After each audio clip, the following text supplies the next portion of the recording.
What if everything you thought you knew about ancient Egypt was only the surface? We speak of pharaohs and pyramids, of golden masks and tombs, but what about the people who never made it into the hieroglyphs? What about the farmers who woke to the rhythms of the Nile, the scribes whose ink shaped kingdoms, the rulers whose legacies were nearly erased, and the souls who whispered prayers into eternity? In this immersive journey, you won't just learn about ancient Egypt, you'll live it, one story at a time. Close your eyes, take a deep breath, and prepare to drift down the timeless waters of the Nile. Let us begin. Welcome to my channel, where history comes alive. Today we unveil the first of many chapters from our new series, Ancient Egypt. Join us as we peel back the layers of time, uncovering the stories that echo through the sands of time.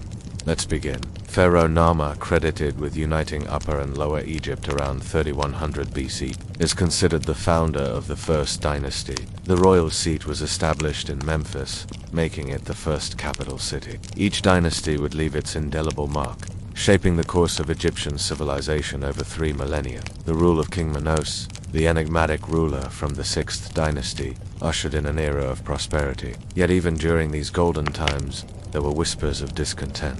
Across the kingdom, hidden away from the glitz and glamour of the royal court, nestled between the towering pillars of the Great Pyramids and the bustling markets of Memphis, lived the people of ancient Egypt. Their lives were a tapestry woven with threads of hope and hardship, faith and famine, love and loss. They were the backbone of the kingdom, the farmers who coaxed life from the unforgiving desert sands, the merchants who navigated the labyrinthine trade routes, and the artisans who breathed life into stone and gold. Each day was a dance with destiny as they toiled under the watchful gaze of Ra, hoping for bountiful harvests and peaceful rains. For them, the pharaoh wasn't just a god king, he was their protector, the intermediary between their world and the realm of the gods. As we delve into their stories, remember, these are not mere tales from the past. These are echoes of the human experience, timeless stories that resonate with the hopes, dreams, and struggles that have always defined her. So let us embark on this journey of discovery, where every whisper from the past is a step towards understanding our shared humanity. Your journey begins here, at the heart of Egypt, where the river Nile had carved a path through the desert sands, lay Thebes. It was a place where life unfolded in the quiet rhythm of daily routines. Here, amidst the familiar sights and sounds, a family stirred from sleep. It was the year 3100 BCE, and the dawn was breaking over a world on the cusp of change. Amidst the slumbering city, the house of Sekhmet bustled with the gentle chaos of a family awakening. The air was thick with the aroma of freshly baked bread and brewing Nile beer. Sekhmet, the matriarch of the family, hummed a tuneless melody as she kneaded dough, her rhythmic movements as familiar to her as her own heartbeat. Her husband, Amenhotep, sharpened his tools, the glint of the rising sun dancing in his keen eyes. Their 2 sons, Thutmose and Horemheb, boisterous and curious, ran through the house, their laughter echoing off the mud brick walls. Life was good. The Nile had blessed them with another bountiful season, and the Pharaoh's rule was as steady as the river's flow. As the family prepared for the day ahead, the tranquility of their lives mirrored the serenity of the city. The polis, the central square of their city, was abuzz with activity. Merchants from distant lands displayed their wares, their voices mingling with the bleating of sheep and the clucking of chickens. The air was alive with the scent of exotic spices, perfumed oils, and fresh fruits. Amidst this vibrant tapestry of commerce, there was a quiet dignity to the way each transaction was conducted, a testament to the social order that had been the bedrock of Egyptian society since time immemorial. For in this moment, Thebes was more than just a city. It was a microcosm of the Egyptian world, where the blessings of the Nile, the wisdom of the pharaoh, and the sanctity of the gods wove a protective shield over its people.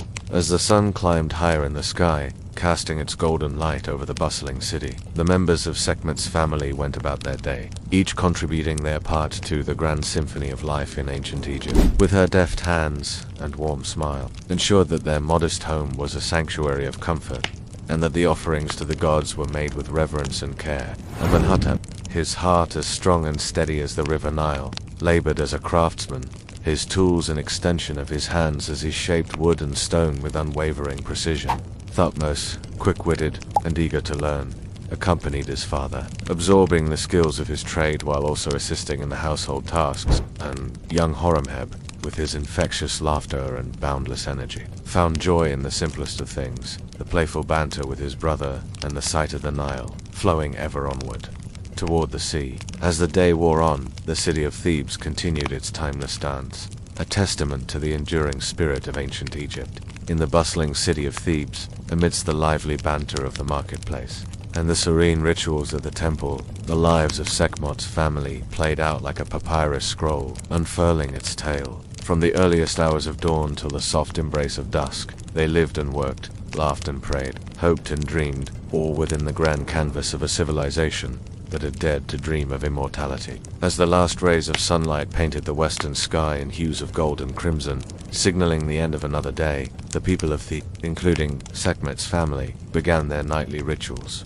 After a day of work and commerce, the streets emptied as families retreated to their homes. The rhythmic murmur of evening prayers filled the air as people like Sekhmet and her family turned their thoughts to the gods, giving thanks for the blessings of the day and seeking their protection for the night ahead. The role of religion in their lives was as integral as the Nile to their very survival, providing a comforting constant in a world that could often feel unpredictable. Then came the telling of stories, the oral traditions passed down through generations, keeping the memories of their ancestors alive and their history a living, breathing thing. As the stars emerged, one by one, in the inky expanse above Thebes, the great Sphinx of Giza stood silently watching over the city. With its timeless gaze, it seemed to embody the very spirit of ancient Egypt, enduring, enigmatic, and forever bound to the mysteries of the desert. For the people of Thebes, as for all Egyptians, the night was filled with more than just dreams. It was a time for reflection, a chance to connect with their past, and a preparation for the dawn that would bring a new set of challenges and hopes. And so the cycle continued, day after day, year after year. The silent testament to the enduring spirit of ancient Egypt. Our journey now takes us to the royal court, where intrigue and ambition intertwine. Meanwhile, in the grand halls of power where the fate of nations were decided, a different story was unfolding. The year is 2575 BCE, and the Pharaoh Akhenaten, a visionary ruler, has just ascended to the throne. His reign marked by the introduction of a revolutionary monotheistic religion, turning the many gods of Egypt to one supreme deity. This bold move would send ripples throughout the kingdom, challenging long-held beliefs and shaking the foundations of the religious order. Amidst this atmosphere of change, there was a growing unease among the elite, a simmering tension between tradition and progress. At the center of this maelstrom was vizier to the pharaoh, and a man with his eyes firmly set on the prize. His loyalty to the crown was a carefully crafted facade, a thin veneer over his burning ambition. As Akhenaten's rule grew more erratic, and his focus narrowed to his religious reforms, I saw an opportunity. He began to weave a web of influence, his steps as calculated as the movements of a general on a battlefield. Slowly but surely, he maneuvered himself into a position of even greater power, becoming the de facto ruler of Egypt. Meanwhile, his rival, Horemheb, captain of the royal bodyguards, watched A's rise with suspicion. A man of action and honor, Horemheb saw A's scheming as a betrayal of the pharaoh's trust, and by extension, the sacred order of Egypt. As the two men locked horns in a battle of wits and influence, the stakes couldn't be higher. The fate of Egypt hung in the balance, poised between the traditional ways and the allure of change. Would Akhenaten's reforms usher in a new era for Egypt, or would Horemheb and those who opposed A's machinations restore balance to the scales? And thus the drama unfolds in the heart of ancient Egypt, where ambition knows no bounds, and the struggle for power is as relentless as the desert sun. Join us next time as we continue to unveil the intricate tapestry of ancient Egypt, where the lives of the powerful and the commoners alike are forever entwined in a narrative that has echoed through the ages. Don't forget to subscribe for more updates, and be sure to check out our other series for more historical tales. Until then, may the eternal wisdom of the pharaohs guide you, and the spirit of adventure keep you ever curious. Thank you for joining us today. Until next time, may your days be filled with the warmth of the sun and the richness of discovery. The relentless sun climbs higher, a molten tyrant in the sky, and the air grows thick, heavy with humidity. The wide-brimmed hat you wear, a futile defense against the sun's all-consuming glare, does little to shield your face. Beads of sweat trickle down your forehead, blurring your vision, mixing with the dust that coats your entire body, a gritty, unpleasant companion. The fields stretch before you, a sea of tall grasses that sway gently in the breeze, whispering secrets in a language you understand intimately. Each plant a silent sentinel, drawing precious moisture from the flooded fields. Each leaf a testament to the inundation that has transformed this landscape. You are not merely a spectator in this drama of nature. You are an active participant, a small cog in the vast machine of survival. Your life, like that of the plants around you, depends on the whims of the Nile, on the timing of its floods, on the generosity of its waters. When the Nile is kind, the land is transformed into a verdant paradise, teeming with life. Fish abound in the flooded fields, their scales flashing silver in the sunlight. The air is filled with the buzz of insects and the songs of migrating birds. But when the Nile is capricious, when its waters recede too early or arrive late, the land turns harsh and unforgiving. The fish, unable to survive in the drying mud, perish in their millions. And the fields, once a source of life, become a graveyard of withered plant. This delicate balance, this constant negotiation with the forces of nature, shapes not just your daily life, but your entire worldview. It is a world where the gods are as real as the sun in the sky, as tangible as the floodwaters that nourish the soil. A world where the annual cycle of death and rebirth is played out not just in the fields, but in the hearts and minds of men. A world where the Pharaoh is both a god and a man, where the boundaries between the human and the divine are blurred beyond recognition. And as you stand there, a solitary figure in the vast expanse of the Egyptian countryside, you realize that you are part of something much larger than yourself. You are part of a community, a society, a civilization that has learned to live in harmony with the rhythms of the Nile. A harmony that has endured for millennia, a harmony that will endure long after you are gone. The flooding season has ended. The life-giving waters have receded, typically in October or November, revealing the glistening, newly fertilized earth. The long-awaited pause in the rhythm of the river is now your signal. It's time for the grueling work of the parade season, the growing season, to begin in earnest. Imagine the sheer weight of the heavy wooden plow, often pulled by a pair of patient, strong oxen as you guide it through the still damp, yielding soil. The earth, rich with the Nile's bounty, was surprisingly easy to work, a testament to its fertility. But the sheer scale of the task was immense, stretching to the horizon. You would continue plowing, sowing your seeds, primarily barley and emmer wheat, the staples of your diet, broadcasting them by hand. Your movements are practiced and rhythmic, a silent prayer to the river's generosity and the god's favor. The sun, ever present, begins its relentless ascent. By midday, its heat becomes a tangible weight upon your shoulders, a constant, burning reminder of the environment that shapes your every breath. The air is thick with the scent of sun-baked earth and the buzzing of insects. The sky, a relentless blue, stretches endlessly above you, occasionally broken only by the fleeting shadows of birds. As the hours pass, the sun climbs higher, its glare shimmering on the surface of the Nile, a cruel mirage of the water you so desperately need. Throughout the growing season, vigilance is paramount. You are in constant battle against opportunistic pests, flocks of hungry birds, and the relentless, parching sun. Each day is an exercise in patience and persistence, a testament to the indomitable spirit of humanity in the face of nature's challenges. You would labor with simple shadoof's counterbalanced poles, used to lift water from the canals to higher fields, your muscles burning with the repetitive motion. The annual inundation has brought life to the fields, but it is a precious, fragile thing. The threat of drought looms ever present, a stark reminder of the capricious nature of the river that sustains you. You tend your crops with a mixture of reverence and fear, tending to the plants as if they were precious children, shielding them from the harsh elements and hoping for the best. The harvest, the culmination of months of arduous, back-breaking labor, is a fragile hope that sustains you through the darkest days. It is a dream that whispers on the wind, promising abundance or threatening ruin, a gamble with nature that you are forced to take every year. The Shemu season, the harvest, would finally arrive, typically from March to May, a golden crescendo to your year-long struggle. The fields, now a shimmering expanse of gold, swayed gently in the breeze, a living testament to your months of arduous labor and the promise of sustenance. The rhythmic swing of the sickle, a simple curved blade, became a familiar melody as you cut the stalks, your back aching, your hands blistered. The bending and gathering of bundles, the threshing of grain underfoot or with the patient help of animals, the winnowing of the precious kernels from the lighter chaff by tossing the grain into the air and allowing the wind to carry away the impurities. Each step was a testament to the sheer physical demands of your life.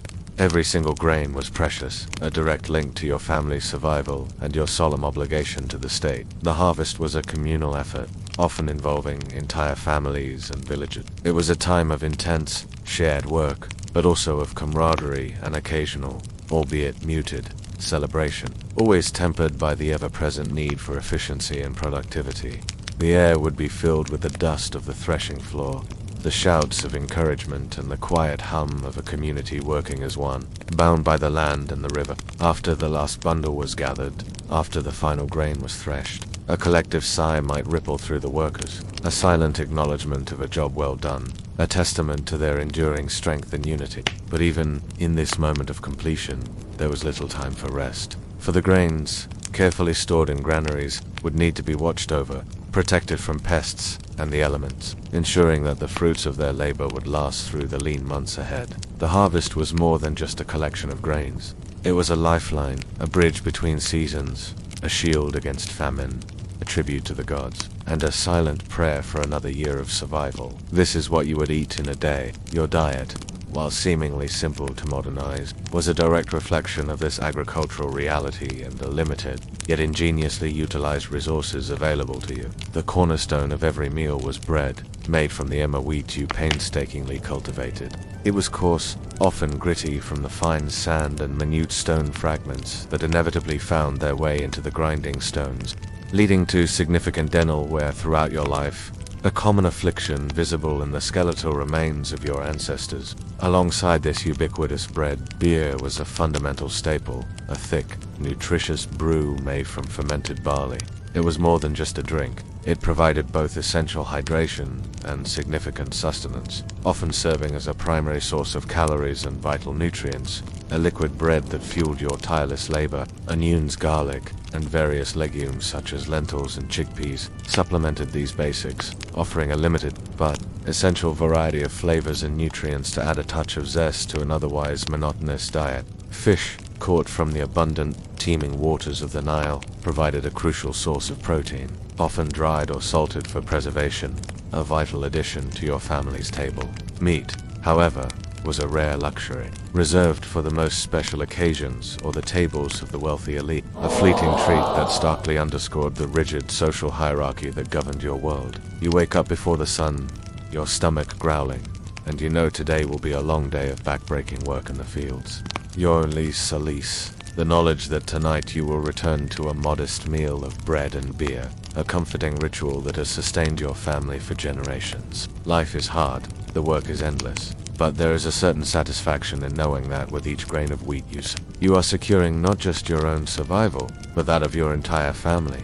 In this world where these seasons dictate your every move, you have learned to live in harmony with the rhythms of nature. You understand the value of every drop of water, every grain of wheat, and the fish that swims in the Nile's embrace. You are a creature of habit, your days filled with the simple tasks of planting, harvesting, and brewing, your nights filled with the warmth of family and the quiet comfort of a simple life. Your home, a humble mud-brick dwelling, offered little respite from the relentless elements or the ceaseless demands of your existence. Yet it was a sanctuary, a place of family, rest, and the quiet comfort of shared lives. Imagine the cool, earthen walls, thick and insulating against the oppressive midday heat, but offering little warmth during the cooler, often surprisingly chilly, desert nights. These homes were typically small, often a single room, or perhaps two, with a flat roof that served multiple purposes: a place for sleeping during the stifling hot night, or for storing precious grains and tools.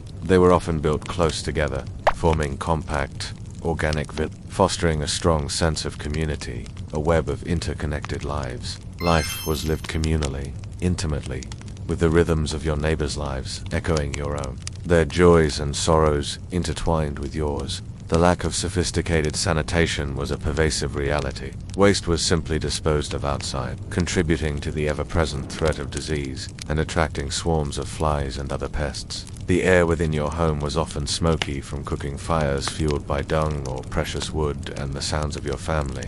Your animals, which often shared your living space as a source of warmth and companionship, and the vibrant world outside were a constant comforting presence. The scarcity of water was a stark reminder of your desert home, each drop precious and hard-earned, collected from the sky or painstakingly extracted from the ground.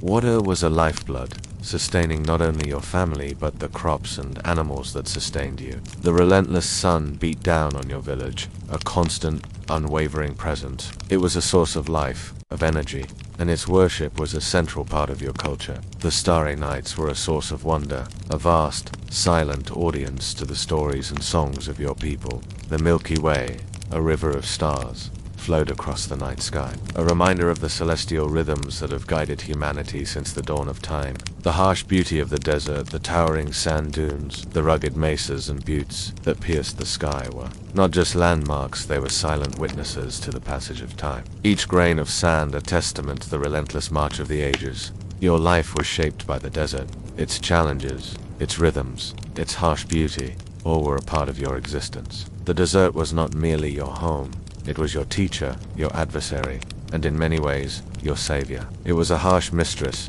demanding respect, offering only the bare essentials for life. Yet within those harsh parameters, you found a way to thrive. The air you breathe, the water you drink, the very soil that nourishes your crops, is tainted, a silent, unseen menace. Even as the Nile's life-giving waters irrigate your fields and sustain your herds, they also carry within them tiny parasites that will find their way into your body. There they will set up shop, slowly draining your energy and making you sick. This is the harsh reality of life in ancient Egypt, where disease and health are constant, insidious companions. For you, life is a precarious balance. A single bite of contaminated food, a drink from an infected stream, and you may find yourself struck down with a fever or chills. Weakness and pain may be your constant companions for weeks or months. You might be suffering from schistosomiasis, a debilitating disease caused by a parasite that infects your liver and other organs, slowly sapping your strength and making every day a struggle for survival. Then there are the tiny worms that can enter your body through contaminated water or soil. The worst of these are the eye worms. As they make their way into your eye, they cause painful inflammation. If left untreated, this can lead to blindness. And when it comes to treatment, your options are limited. Even the most skilled healers have only a rudimentary understanding of the human body and the causes of illness. Surgery is possible, but it's a risky business. It's often performed without anesthesia, and the risk of infection is high. So you might endure agonizing pain, not just from the procedure itself, but also from the subsequent infection. Your only solace is the knowledge that you're not alone in this struggle. Life in ancient Egypt is hard for everyone, whether you're a pharaoh or a peasant. All are subject to the whims of the gods and the dangers of the natural world. Even the pharaoh's vast wealth and power can protect him from the relentless march of time and the decay that inevitably comes with it. Yet even in the face of such adversity, the human spirit perseveres. The people of ancient Egypt developed a rich culture filled with art, music, literature, and religion that helped them endure the hardships of their time. They created magnificent works of art that depicted their world and the people in it with stunning detail. They built great monuments like the pyramids that stood as symbols of their civilization for thousands of years. But perhaps most impressive was their medical knowledge. The Egyptians kept detailed records of the human body and its ailments, and they developed a surprising number of herbal remedies and surgical procedures. They even had some understanding of basic anatomy, which allowed them to perform complex surgeries with relative ease. However, despite their many accomplishments, the people of ancient Egypt were still at the mercy of the gods. No matter how much knowledge they gained or how advanced their culture became, they were still vulnerable to the whims of fate. A single miscalculation could lead to famine or war, and the wrath of the gods could be swift and merciless. You wake up before the sun, your body weary from a day's labor that ended not long before sunset. It is the beginning of another day in the village, another day of back-breaking work in the fields. Your hands, they're rough and cracked, your feet bare and blistered, your skin the color of burnt umber from days spent under the merciless glare of the sun. You have toiled since before you can remember, planting, tending, harvesting the bounty of the Nile, year after year, the rhythm of the seasons. The inundation, the growth, the harvest, the flood, are cycled as old as the river itself, each season bringing its own set of challenges, its own battles against the capricious whims of nature and the creeping dread of disease. But beyond these relentless struggles, you face another, equally pervasive and inescapable burden, the ever-present shadow of the state. a powerful, centralized authority that demands its inexorable share of your labor and your precious produce. You are not alone in this struggle. From the pharaoh at the pinnacle of power to the humblest peasant in the farthest corner of the kingdom, all are subject to its reach. The first and perhaps most universally felt burden was taxation, but the pharaoh did not demand his due in coin, for currency, while known to most subjects, was rarely used in everyday transactions. Grain, the very lifeblood of your existence, was the standard measure of wealth and the primary means of exchange. And so when the tax collector arrived, it was your grain, painstakingly harvested from your field, that flowed into the vast granaries. A significant portion of your hard-won bounty was set aside, destined not for your family's consumption, but for the sustenance of the ruling class, the powerful priests and the sprawling bureaucracy that managed the vast kingdom. The pharaoh, the embodiment of the divine kingship, received his share, as did the temple complexes that dotted the landscape, grand monuments to the gods and seats of immense power. The local nobility, who oversaw the distribution of the land and collected their own share of taxes, also received their due. And don't forget the workers, the overseers, and the scribes whose efforts facilitated the kingdom's operations. All these layers of authority, all these institutions that shaped your life demanded their share, ensuring the continued prosperity of the state and the preservation of its many, many interests. But there was another, perhaps the most demanding and inescapable obligation: forced labor, known as the system. Twice a year, when your fields were submerged under the waters of the Nile during the ACC season, agricultural work was impossible. It was then that you, along with countless others from across the kingdom, were conscripted for monumental state projects. These were not small, insignificant tasks. They were massive construction projects, the building of colossal temples dedicated to the gods, the digging and meticulous maintenance of intricate irrigation canals that ensured agricultural success, the quarrying and arduous transportation of massive stone blocks for the pharaoh's eternal tomb. Such projects demanded a massive, coordinated effort, a staggering display of human endeavor and sacrifice. They required sophisticated organization, planning, and logistics, as well as the mobilization of a vast, compliant population. The overseers, often soldiers or other state officials, ensured that the quotas were met, and failure to fulfill one's obligations could result in severe penalties, from the loss of property to banishment or even death. It was not merely a failure to meet the state's demands, it was a failure to fulfill one's civic duty. This was your obligatory service to the state, a tax not on your grain, but on your physical strength and your precious time. In essence, it was a sacred duty, a binding obligation that tied your existence to the divine pharaoh and the prosperity of the kingdom. Under the unforgiving glare of the Egyptian sun, you toiled alongside hundreds, perhaps thousands of others, united in your servitude to the state.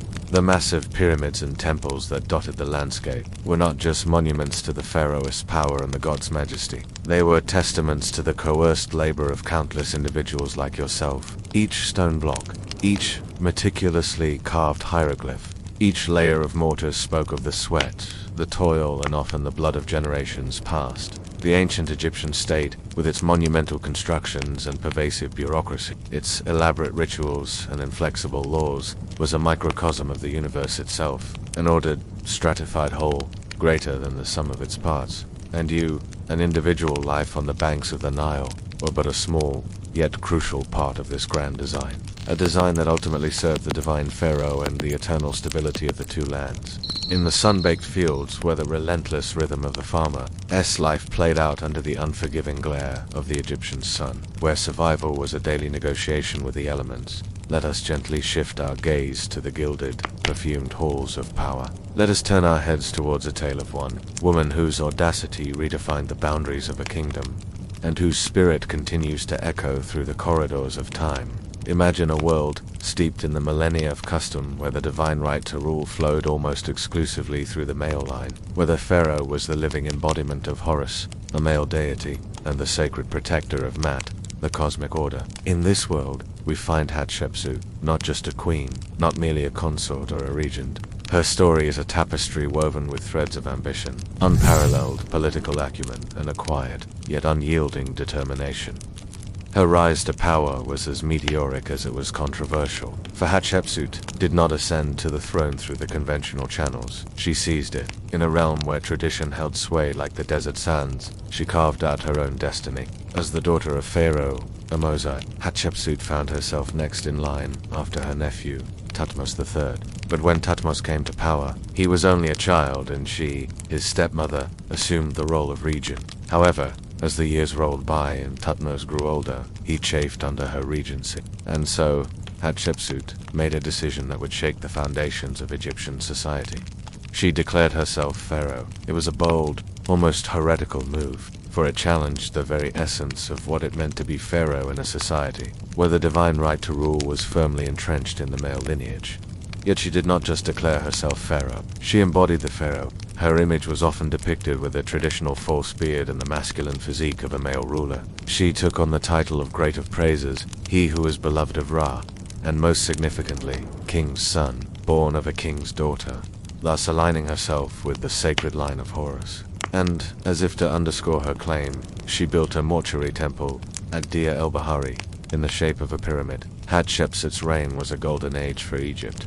Her advisors, including the famed architect and polymath, steered the kingdom towards prosperity and peace. She embarked on ambitious building projects, established trade with the Levant and the land of Punt, and her influence extended to the realms of art and culture. Yet, despite her monumental achievements, Hatshepsut's legacy was one of controversy. The male-dominated priesthood, threatened by her unorthodox rise to power, sought to erase her from history. They defaced her images, destroyed her monuments, and attempted to rewrite the very narrative of her reign. But the story of Hatshepsut, like the Nile that sustained Egyptian civilization, has endured. Her spirit, like the pyramids that dot the Egyptian landscape, continues to stand as a testament to the indomitable human spirit, a reminder that even in the face of convention, courage can pave the way for extraordinary achievements. The New Kingdom of Egypt is frequently characterized as a golden age, a period of unparalleled prosperity and cultural brilliance. The likes of Ramses II, Akhenaten, Tutankhamun, they dominated the collective imagination. But what of the pharaohs between the pharaohs? This series will explore the lesser-known rulers whose legacies have been overshadowed by their more illustrious contemporaries. Join me as we uncover the stories of Egypt's forgotten pharaohs. Episode 1.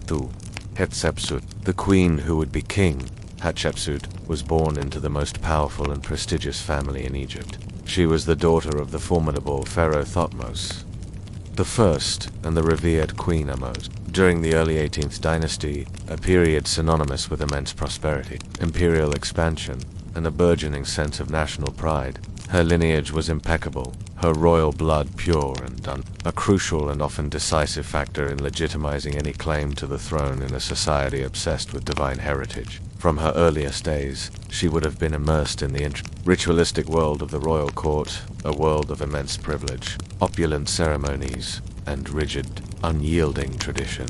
She was not, by birthright, destined to rule as pharaoh in her own right, but rather to fulfill the traditional role of a queen, a royal consort to her half-brother Thutmose II.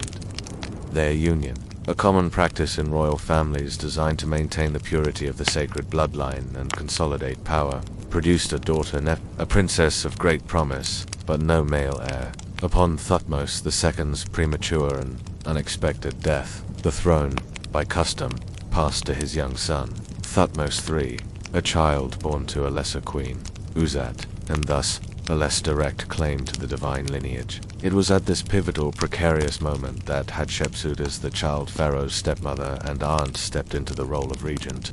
A position of significant influence, yet one traditionally seen as temporary, a placeholder until the true male heir came of age. But Hatshepsut harbored a vision far grander than mere regency. She was, after all, the daughter of the great Thutmose I, the architect of the New Kingdom's early successors. In him, she saw a reflection not just of royal lineage, but of potential, a potential that her adopted father, the current pharaoh, had failed to realize. as Regent Hatshepsut found herself at the helm of a kingdom on the cusp of greatness. The old kingdom's decadence was a fading memory. A new spirit of adventure, of exploration and conquest was in the air. The treasures of the Levant and the riches of the south beckoned, and Hatshepsut, with her audacious spirit, was determined to seize the moment. Yet she faced an uphill battle. The court was a viper's nest of scheming nobles, each with their own agendas, and none more dangerous than her own. Senemet, the powerful vizier and grand architect of the current Pharaoh's schemes. He was a shrewd politician, a cunning manipulator who saw Hatshepsut's claim to power as a threat to his own influence. And so began a Game of Thrones, a battle of wits and wills as Hatshepsut navigated the treacherous waters of courtly intrigue, all while trying to secure her hold on power and protect her illegitimate claim to the throne. Her solution, a masterstroke of political maneuvering, a marriage of convenience with the man who stood between her and the throne, her father-in-law. The union sent shockwaves through the kingdom, a blatant disregard for tradition, but it was a masterstroke nonetheless, securing her position and silencing her critics.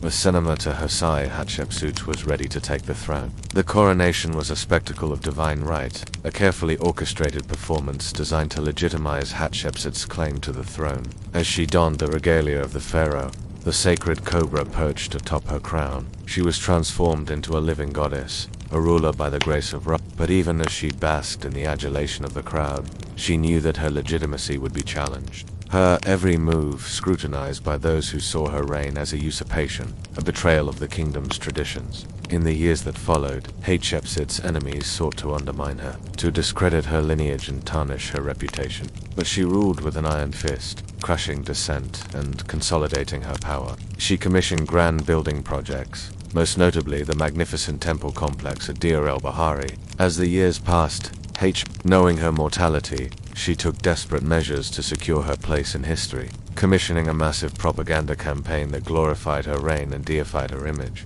But it was too little, too late. By the time of her death, the seeds of doubt had already been sown.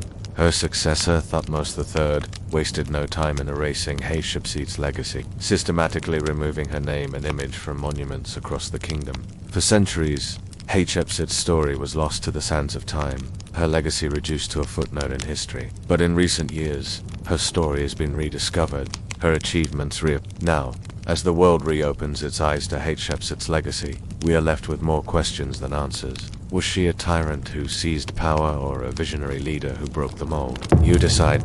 Hatshepsut was not content to merely operate in the shadows of regency, to be a temporary custodian of power. Slowly, deliberately, and with a political acumen that bordered on genius, she began to assert her own audacious claim to the throne, a move unprecedented in its scope, its audacity, and its direct challenge 2 centuries of established patriarchal succession. This was not a violent coup, but a quiet, meticulously orchestrated revolution against deeply entrenched norms, a subtle yet profound subversion of tradition. Within a mere few years of Thutmose II's death, Hatshepsut began to systematically adopt the titles, the sacred regalia, and the iconic iconography of a pharaoh. She appeared in official reliefs and statues not as a queen, but as a king, adorned with the traditional false beard, the nenes headdress, and the kilt of a male ruler. She even had herself depicted with a distinctly masculine physique, broad shoulders, narrow hips, and a powerful stanza,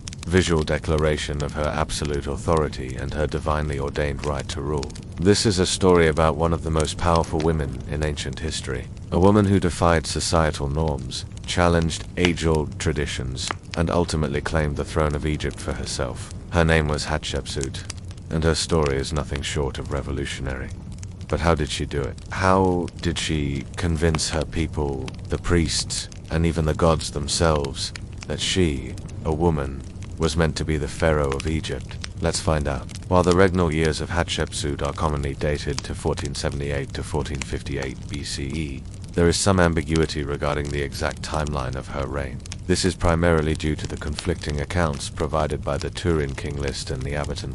The Turin King List assigns Hatshepsut a reign of 21 years, while the Abaton Papyrus provides a shorter duration of 16 years. Most scholars tend to favor the longer chronology, placing the start of her reign around 1479 BCE and ending in 1458 BCE. However, recent studies have explored the possibility of a later starting date, potentially aligning with a shorter chronology. This discrepancy in dating reflects the complexities of historical record-keeping in ancient Egypt and highlights the ongoing efforts of researchers to piece together an accurate timeline of this pivotal period. It is important to acknowledge that our understanding of ancient history is often fragmented and subject to interpretation. The dating conundrum surrounding Hatshepsut's reign serves as a reminder of the challenges involved in reconstructing the past and the need for continuous re-examination and refinement of historical narratives. Nevertheless, the debate over the precise length of her reign does not diminish the significance of Hatshepsut's legacy as a groundbreaking female ruler,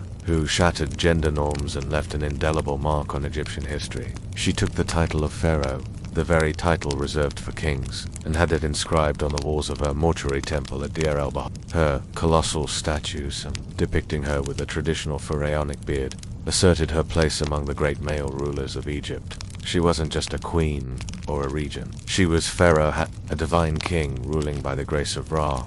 Yet her journey to this audacious claim was paved with political brilliance, strategic marriages, and a subtle subversion of tradition. It was a revolution without a roar, a silent takeover of the most coveted seat in Egypt.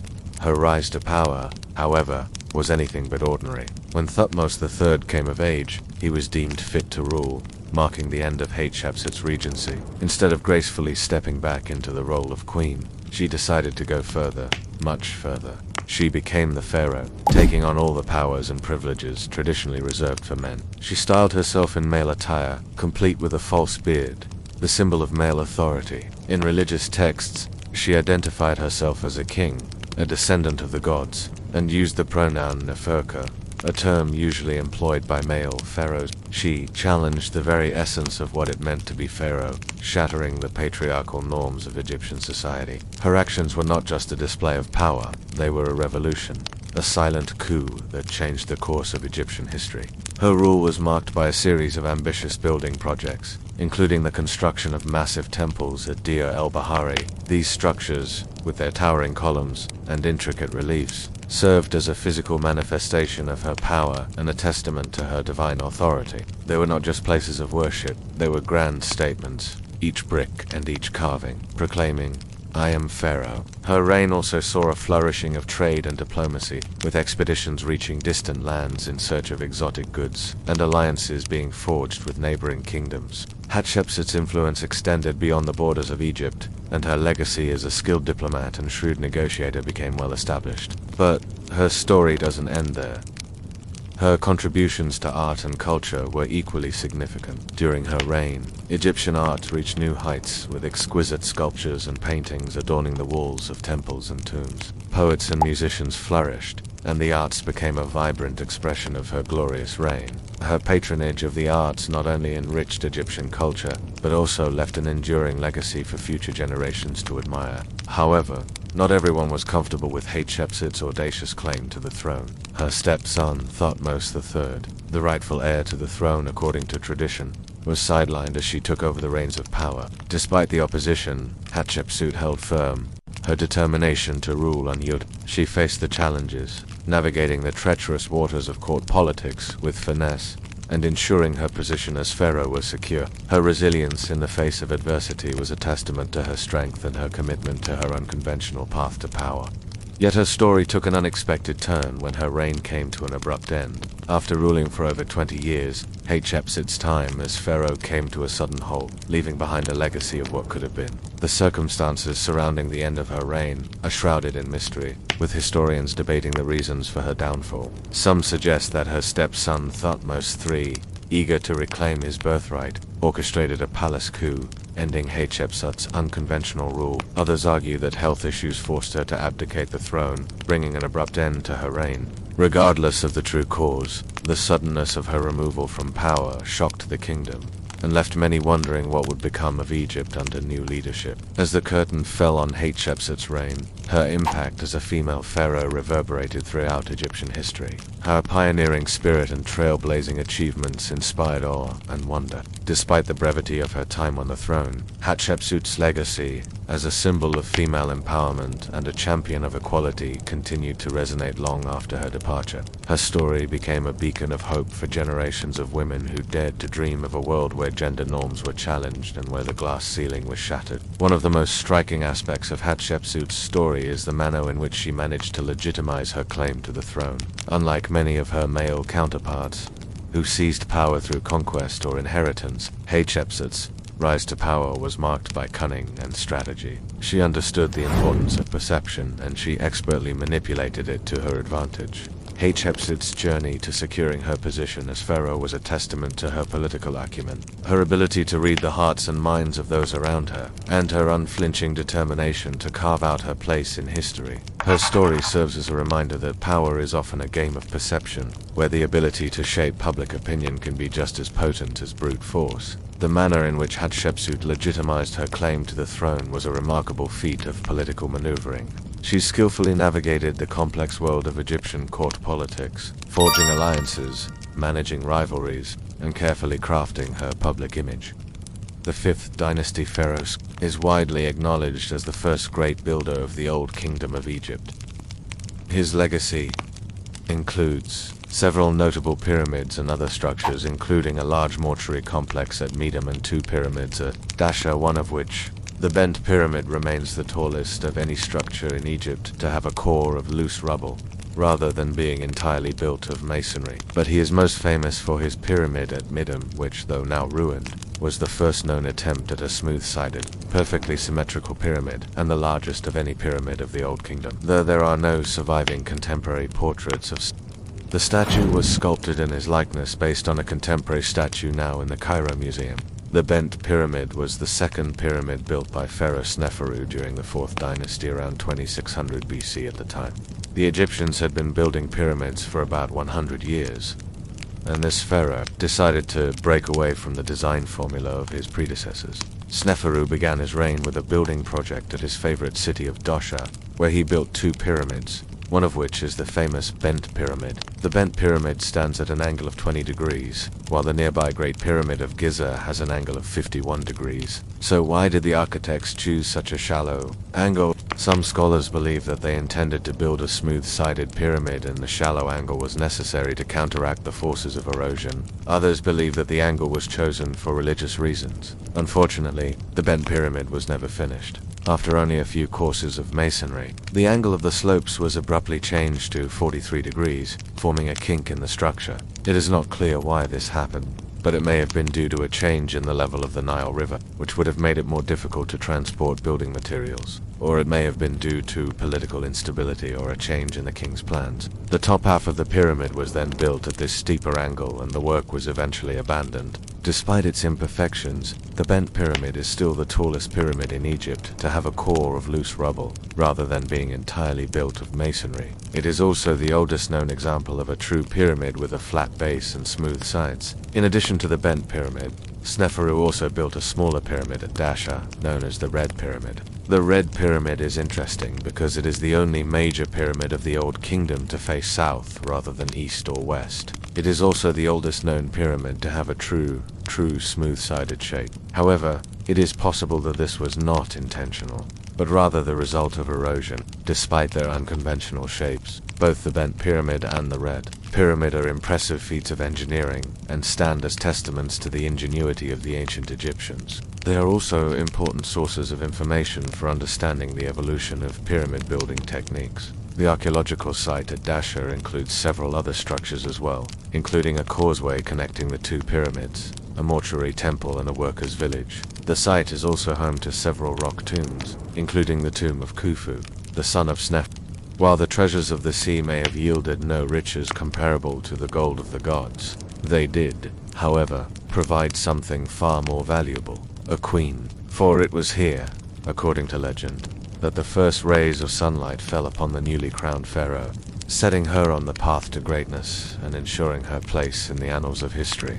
Her architectural legacy is equally, if not more, impressive, a silent yet eloquent testament to her power, her profound piety, and her fervent desire for eternal remembrance. Hatshepsut initiated an unprecedented number of building projects throughout the length and breadth of Egypt, meticulously restoring ancient, dilapidated temples and constructing magnificent new ones, each a testament to her reign. Her most notable and enduring achievement is her magnificent mortuary temple at Deir el-Bahr, a stunning, multi-terraced structure carved directly into the dramatic cliffs on the west bank of the Nile, directly opposite the bustling city of Luxor. This temple, dedicated to the supreme god Amun-Ra and to Hatshepsut herself, was designed by the brilliant Sennamet and stands today as an undisputed masterpiece of ancient Egyptian architecture, a harmonious blend of human ingenuity and natural grandeur, with its elegant colonnades, graceful ramps, and vibrant, meticulously preserved reliefs. It was a physical manifestation of her reign, a grand statement in stone that blended seamlessly with the natural landscape, almost as if it had grown organically from the earth itself. The reliefs within the temple narrate the key events of her reign, including the triumphant Punt expedition and her audacious claim of divine birth, serving as powerful, enduring propaganda to legitimize her rule for eternity.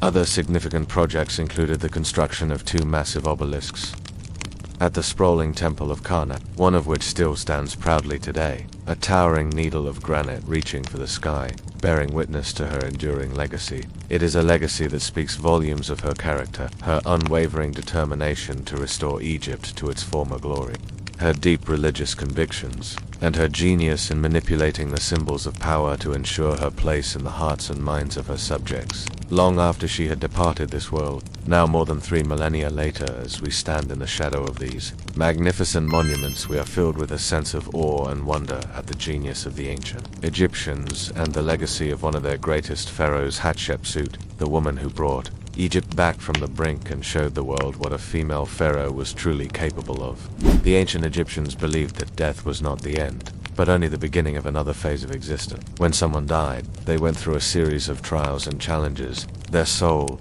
or ka, was separated from the body and guided by the heart to the hall of truth. The heart was weighed against the feather of justice, representing truth and wisdom. If the heart was found wanting, it was devoured by the goddess Ammit, dooming the deceased to non-existence. However, if the heart proved pure, the CA was allowed to travel further and reunite with the body in the afterlife. To help the deceased navigate these perilous stages, the Egyptians developed a complex funerary system that included burial chambers filled with possessions, protective magic, and most importantly, a detailed manual for the afterlife known as the Book of the Dead. Incantations and hymns designed to protect and guide the deceased on their journey. One of the most famous examples is the Book of the Dead of Ani, which contains some of the earliest surviving depictions of the Hall of Truth and the Judgment of the Dead. The spells in these books covered every aspect of the afterlife, from protecting the body during burial to guiding the soul through the underworld. They also provided instructions for navigating the field of reeds,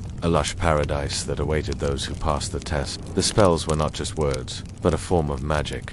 They contained powerful symbols and illustrations that were meant to empower the deceased. For example, the Eye of Ra, a potent symbol of protection and healing, was often placed on tombs or inscribed on coffins to ward off evil spirits and ensure the safe passage of the soul. The Book of the Dead was not static, but evolved over a period of more than 2,000 years. New spells were added, reflecting changing beliefs and practices, and different versions developed for different social classes. Those who could afford elaborate burials and skilled scribes would receive more extensive and personalized books. Today, the originals are housed in museums around the world, like the British Museum and the Metropolitan Museum of Art.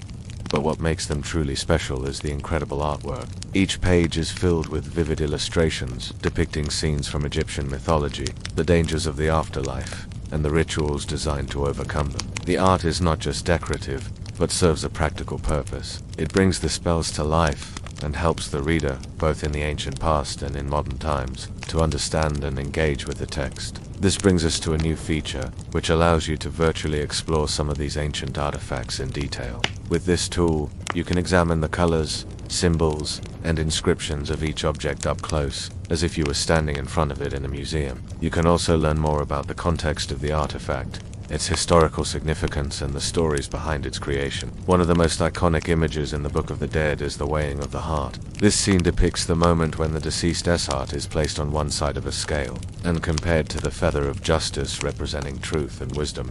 On the other side of the scale is usually depicted the goddess Mat, who personified truth, justice, and order. The heart was the center of human life in Egyptian culture. It was believed to be the seat of the soul, and its purity was essential for the deceased to reach the field of reeds.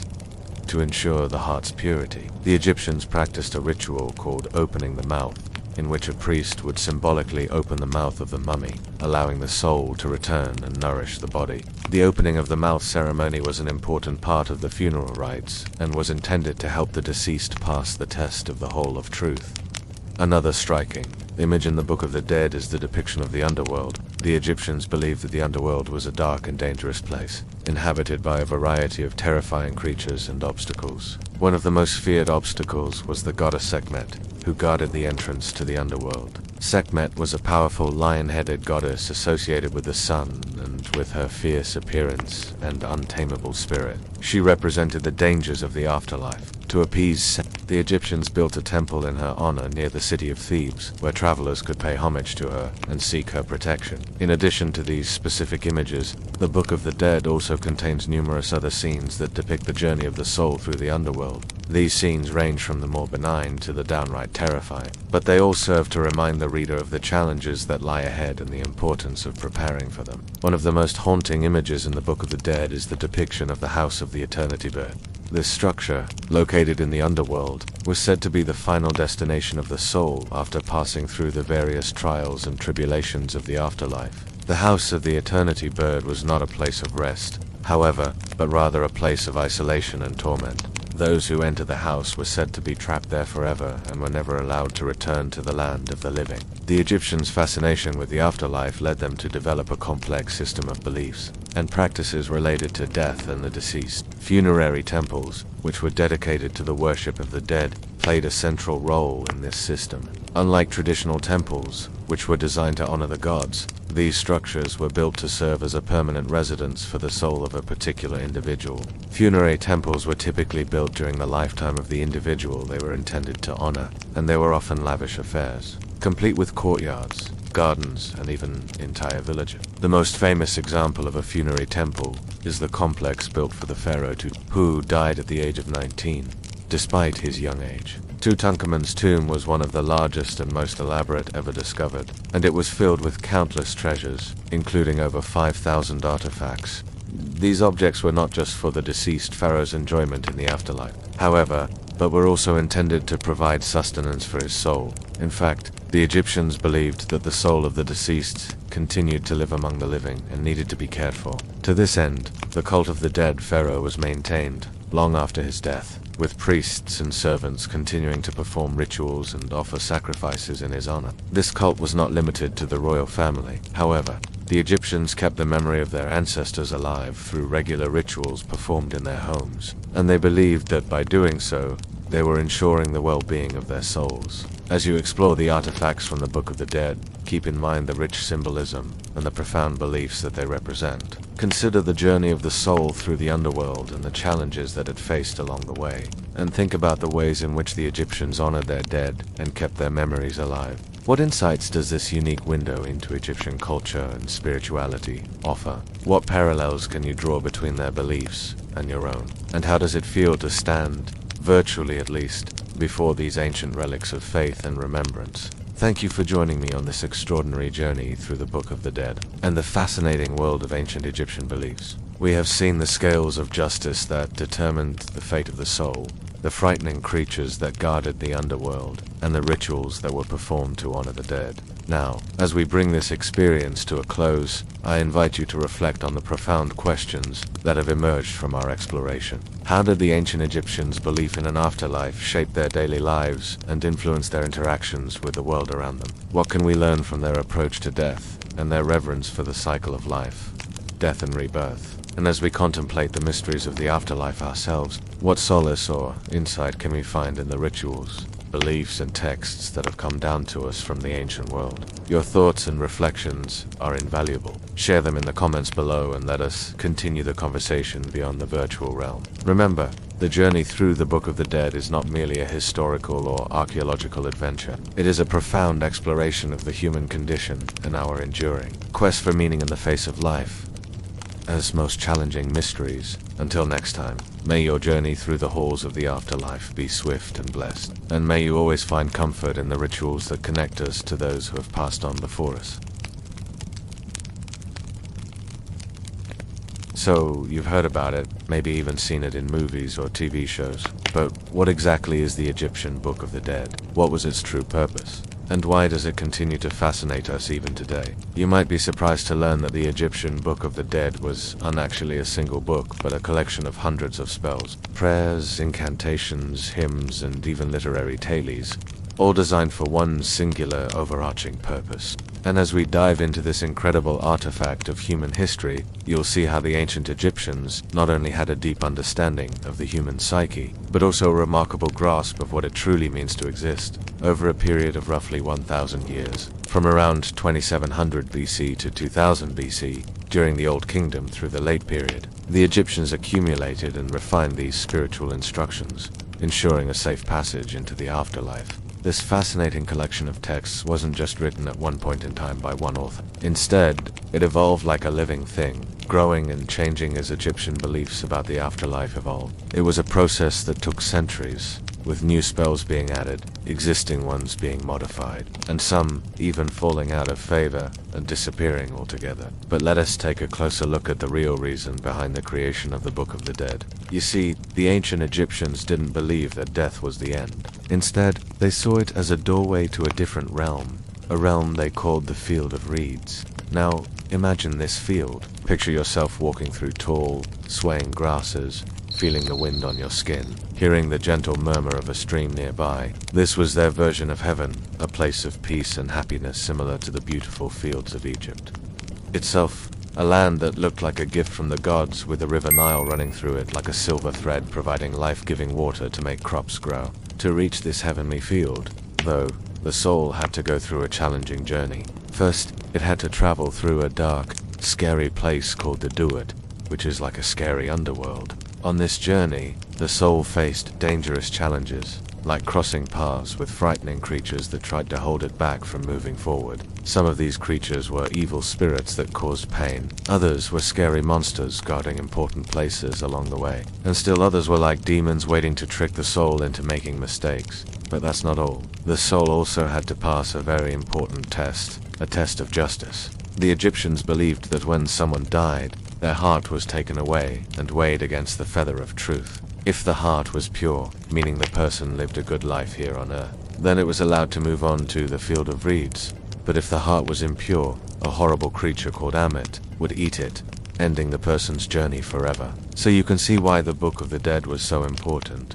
It contained everything the soul needed to successfully complete the journey, kind of like an instruction manual or a survival kit for the afterlife. It gave the soul the knowledge and power it needed to protect itself from evil spirits, fight off scary monsters, and pass the test of justice. One of the most famous parts of the Book of the Dead describes this important test: the person whose heart is being weighed.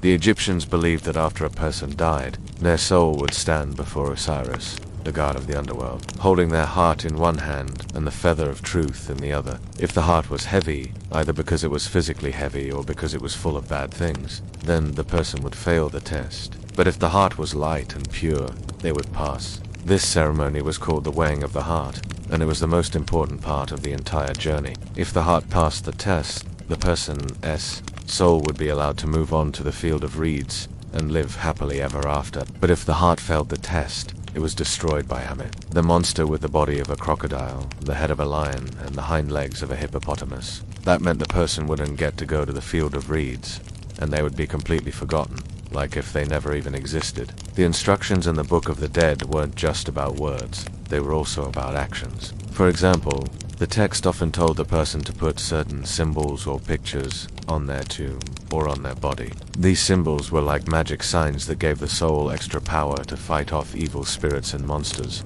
It was a bit like a talisman or a lucky charm. And these symbols weren't random, they were carefully chosen based on their shapes and sounds. The Egyptians believed that everything in the universe was made of tiny parts called hieroglyphs, and these hieroglyphs had special powers. So by putting certain symbols together, they created a kind of supercharged energy that helped the soul on its journey. Now, I know this may sound strange, but to the Egyptians, It was very important. To them, the world wasn't just what they saw around them.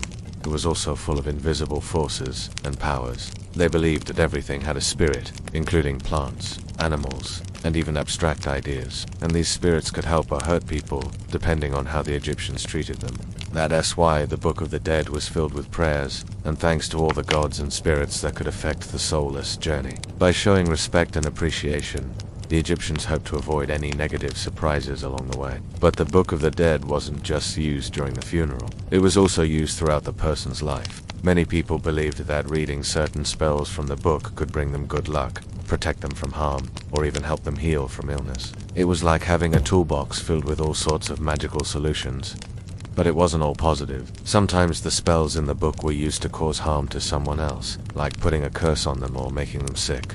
These spells were usually used by people who were angry or wanted revenge, but they were also seen as a reminder of the importance of treating others well. After all, you never knew when you might need their help, either in this life or the next. In the end, the Book of the Dead was much more than just a collection of spells and stories. It was a reflection of the Egyptian worldview, their beliefs, values, and fears. It showed how they grappled with the big questions of life and death, good and evil, and the nature of the soul. It also showed how they tried to make sense of the world around them and control the forces of nature. And although the ancient Egyptians are no longer with us, their legacy lives on, not just in the pyramids and temples they built, but in the ideas and beliefs they developed, like the Book of the Dead. It continues to fascinate and inspire us thousands of years later, reminding us of the endless mysteries of the human experience. The exact number of scribes in ancient Egypt at any given time is lost to history, a casualty of the passage of millennia and the incomplete records of the ancients. However, estimates suggest that at various points in Egyptian history, there were anywhere from a few thousand to over 20,000 scribes actively employed throughout the kingdom, a substantial number for a civilization that spanned over 3,000 years. Their numbers fluctuated based on the administrative needs of each era, reaching a peak during the New Kingdom when Egypt expanded its influence across the Near East and required a larger, more numerous administrative class to manage its diverse holdings. The scribes were not just writers, they were the administrators, record keepers, and intellectual elite of ancient Egyptian society. They were responsible for recording births, deaths, and marriages, drafting and issuing laws, collecting taxes, and managing the vast estates of nobles and pharaohs when they went on campaign.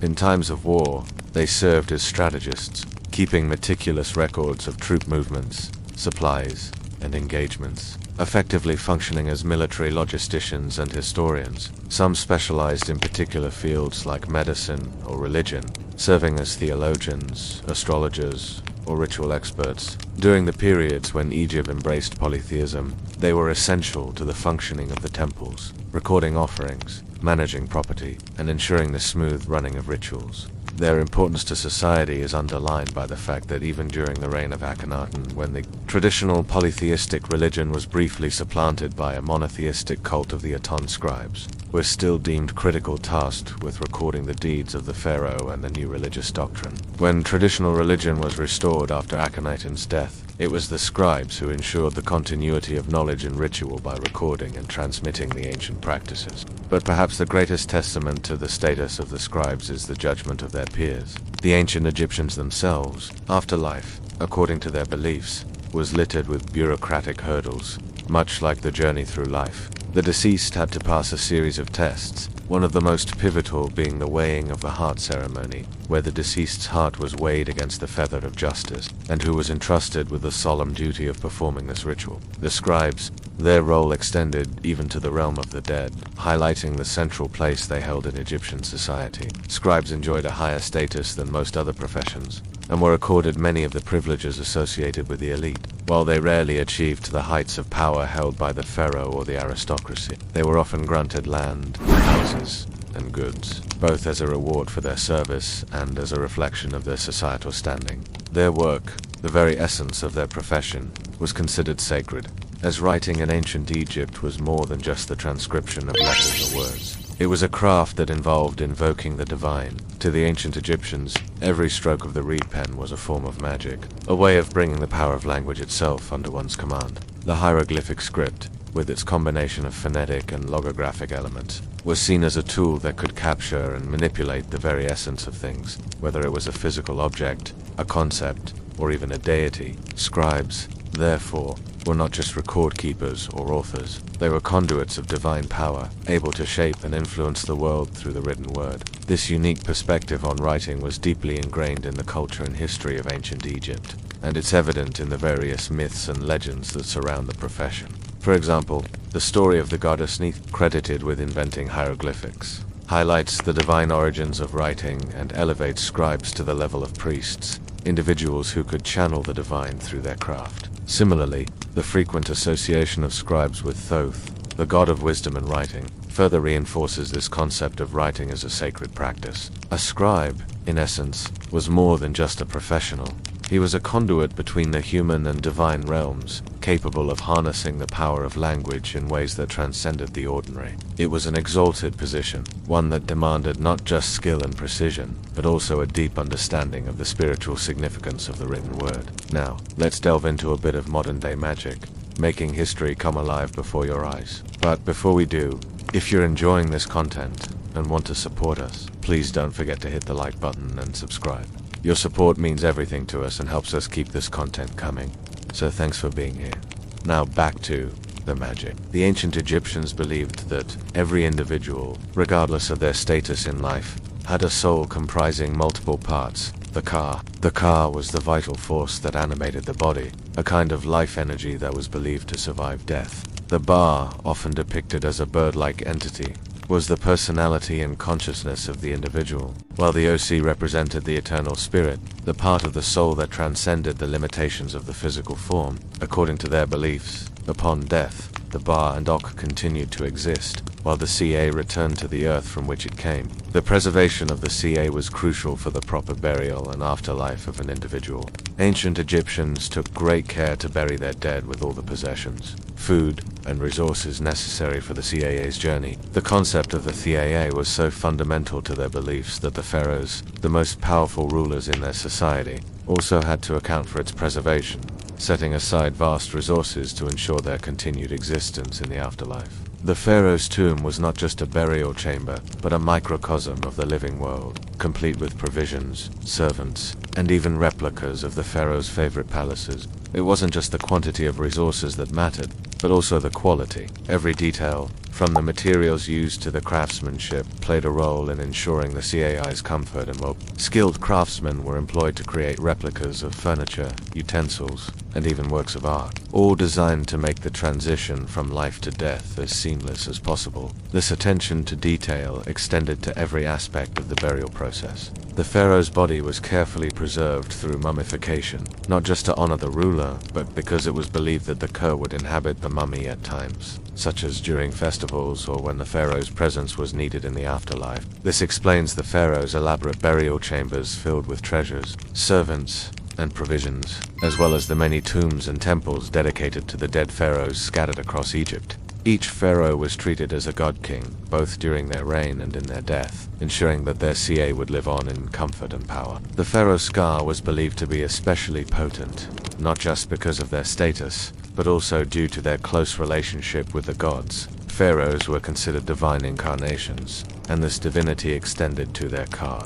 It was believed that the pharaoh's Ka could intercede on behalf of the living, offering protection and assistance. Thus, the care taken with the pharaoh's burial was not just about honoring a ruler, it was about ensuring the continued prosperity and protection of the kingdom. In the context of the ancient Egyptians' beliefs, preserving the Ca was not just a religious duty, it was a means of ensuring the continuity of life, both for the individual and for the kingdom as a whole. It was a testament to their deep reverence for life, death, and the mysterious realm that lay beyond. As the gentle, timeless current of our narrative brings us back from the ancient sun-drenched banks of the Nile, we leave behind the calloused hands of the farmer, the gilded halls of power where a queen defied destiny, the profound mysteries of the underworld and the quiet, disciplined chambers of the scribes. We've journeyed far beyond the monumental pyramids and the iconic pharaohs, delving instead into the hidden realities, the subtle rhythms, and the often overlooked daily lives of ordinary ancient Egyptians. We have witnessed the relentless struggle of the farmer, their existence inextricably bound to the cyclical inundation of the river. there lives a testament to unwavering resilience in the face of constant physical demands, a life dictated by the sun, the soil, and the annual life-giving flood. Through their eyes, we've understood the profound relationship between humanity and the natural world, a bond both harmonious and precarious. Then we ventured into the hallowed halls of power, where we encountered Hatshepsut, a woman whose story was a defiant crescendo against the norms of her time. Her rise to power, though unconventional, was a masterclass in strategy and diplomacy, a testament to human ambition and the indomitable spirit that refuses to be confined by societal boundaries. Despite the desperate attempts to erase her legacy, her story serves as a beacon, reminding us of the strength and determination that can overcome even the most deeply entrenched traditions. Our journey took us further into the Book of the Dead, where we discovered a civilization grappling with the profound mysteries of life and death, a society deeply concerned not just with the here and now, but also with the enigmatic realm of the afterlife. The meticulous rituals, the symbolic amulets, and the earnest prayers offer a profoundly moving testament to the human desire to understand and interact with the unknown, a timeless exploration of the spiritual dimension that has resonated throughout human history. And finally, we sought wisdom in the quiet sanctum of the scribes, those unsung heroes of ancient Egypt whose influence was profound, yet often overlooked. Their mastery of the written word elevated them to the intellectual elite, shaping the very fabric of Egyptian society through knowledge and organization. In their disciplined, contemplative world, we glimpsed the power of education and the quiet, often understated contributions that have shaped the course of civilizations. These intimate glimpses into the past, these quiet contemplations of lives lived millennia ago, offer us far more than just historical facts or archaeological discoveries. They offer a profound reflection on the enduring human condition, on the universal challenges and triumphs that transcend the vast chasm of time, reminding us that the fundamental human experiences of labor, ambition, belief, and the relentless pursuit of knowledge are timeless. Echoing across the ages, the ancient Egyptians, in their daily routines, their deeply held beliefs, and their unyielding struggles, remind us of the universal threads that connect humanity across the ages. Their profound dependence on the natural world, their intricate societal structures, their unwavering pursuit of meaning beyond the mortal coil, these are echoes that resonate even in our complex modern world, albeit in different forms, prompting us to consider our own place in the grand unfolding sweep of human history. As we stand at the confluence of past and present, the wisdom gleaned from ancient Egypt offers a timeless guidepost for our contemplation. The cyclical existence of the farmers teaches patience and resilience. Hatshepsut's legacy encourages us to challenge boundaries and pursue our ambitions fearlessly. The Book of the Dead reminds us of the universal human quest for understanding life's mysteries, and the scribe's dedication to knowledge underscores the transformative power of education and quiet. In the fading light of our journey, let us carry these lessons not just as historical anecdotes, but as integral parts of our own narratives. For, in the grand tapestry of human history, we are not merely spectators. We are active participants, each of us contributing to the ongoing narrative of our species' journey through time. Our story, like that of the ancient Egyptians, is a continuous unfolding, a saga written not just in distant past, but in the present moment as well. As you continue your journey through life, may the echoes of ancient Egypt serve as a source of wisdom, inspiration, and quiet, steadfast strength. And if you find yourself drawn back to these sun-baked lands of pharaohs and pyramids, know that the spirit of this ancient civilization continues to thrive not just in the sands of time, but in the enduring spirit of humanity itself.